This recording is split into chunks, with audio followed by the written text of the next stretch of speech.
So I just got done watching the Logan Paul, Steve Will Do It Impulsive podcast. This just came out, and let me say, this was a very awkward situation. So basically, Steve Will Do It got unbanned from YouTube recently, and he's on his comeback tour or whatever. He's doing videos with other people, and Logan Paul and Mike had Steve Will Do It on his podcast because Mike Malak is really good friends with Steve Will Do It, apparently. But so honestly, I was just kind of confused at first because I hit the yart before watching this podcast, right? And I was watching it, and it was normal. And the first awkward moment in the podcast is when Steve Will Do It brings up Mr. Beast being a fake nice guy, which I've heard him say this before actually, like a couple of years ago, but basically his point was that him and Mr. Beast were friends and they were in a group chat, and when he got banned from YouTube, he went and messaged Mr. Jimmy Beast a couple of times, and Mr. Beast didn't respond to him, which I sort of get Steve Will Do It's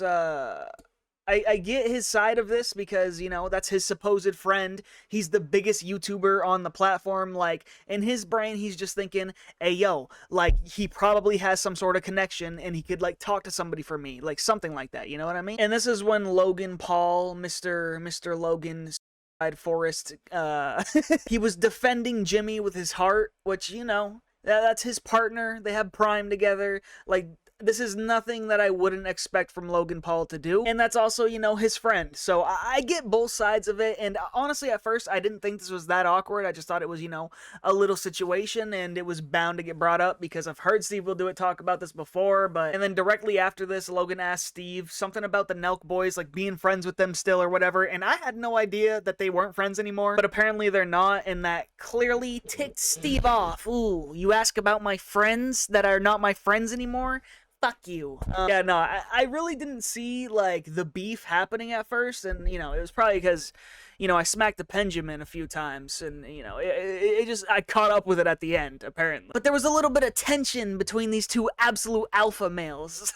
But yeah, then, Steve brings up wanting to fight Logan, but, like, it was a playful manner, you know? It just seemed like they were vibing, like it was just the boys or whatever, but then it just took a complete turn when, I don't know what Steve was saying. They censored out so many words, but I'm assuming, for one, he was saying the N-word throughout this podcast, and that was, like, very clear. But he said a couple of things that was censored out for, like, at least 12 seconds, you feel me? And I'm assuming it was something to do with Jake Paul faking his fights or whatever.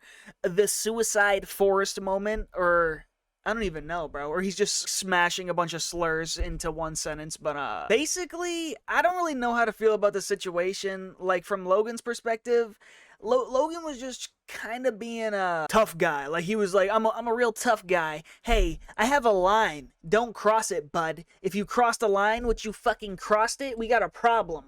I'm gonna fucking suplex you.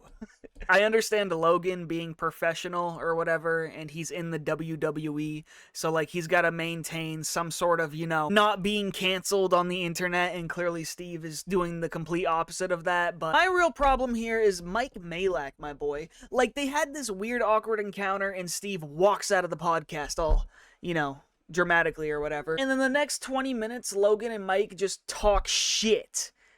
And then they post this bitch, bro. Like, Mike is sitting here going, you know, Steve has problems. He's a goddamn alcoholic. I can see it in him. He does drugs. He's just like me. Me, Mike Malak, I love fucking shooting heroin up. Bro's projecting. Hard AF. Maybe my boy just likes cracking a couple brewskis. You feel me? It's just weird for Mike to be like, this is my friend. I care about this person. He needs help. And then also, like, there's not even a conversation about, like, hey, maybe we shouldn't post this to YouTube. Because this is a little bit much. Like, don't get me wrong, this man was hammered, he was drinking. I don't care about either side, you know what I mean? But Mike Malak, like, that feels like fake friend vibes, you feel me? Like, don't claim this man needs help and then just blast this shit to the internet, which, you know, Logan Paul's Impulsive doesn't get that many views anymore, so it's not gonna be, like, super big or whatever, but damn, bro, like, be a better friend. Chat, basically the moral of the story is, don't be like Mike Malak.